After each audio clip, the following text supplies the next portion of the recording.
IMPD detectives have made an arrest after a deadly mass shooting inside a Broad Ripple bar. 25-year-old Nicholas Folk faces a preliminary murder charge after police say he opened fire, killing a man and wounding 5 others. The shooting happened inside Landshark's nightclub along the Broad Ripple Strip.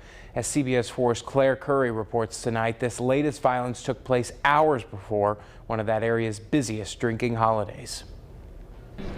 Well, some are out celebrating their St. Patrick's Day. Others are grieving after a mass shooting at Landshark's. We're infuriated. We're truly angry that this has happened in Broad Ripple Village. At around 1 a.m. Saturday, IMPD's Broad Ripple Entertainment Zone officers heard shots ringing from inside the bar. We would hope that our bar owners would be able to establish safe environments for patrons to come and enjoy themselves here.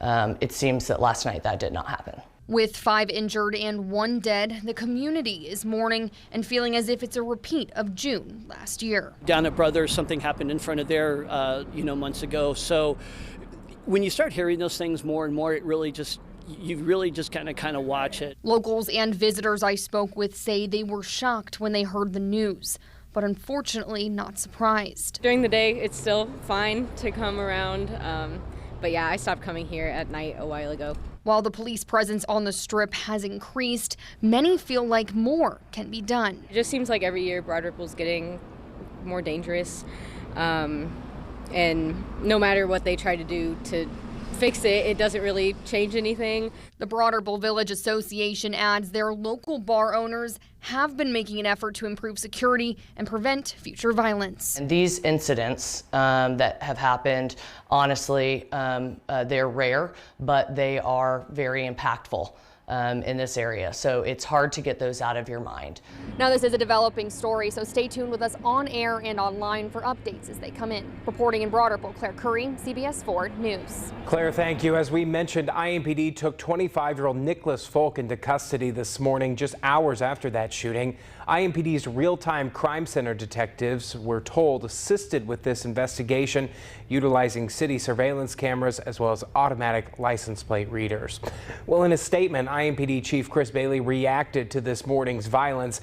He said, quote, "I'm deeply disturbed by the tragic incident early this morning that resulted in 1 life lost and others injured."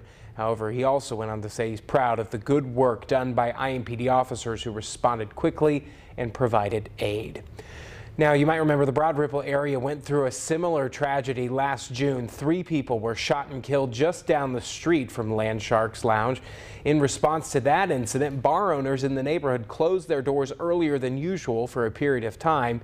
The executive director of the Broad Ripple Village Association says this time bar owners decided against implementing a curfew.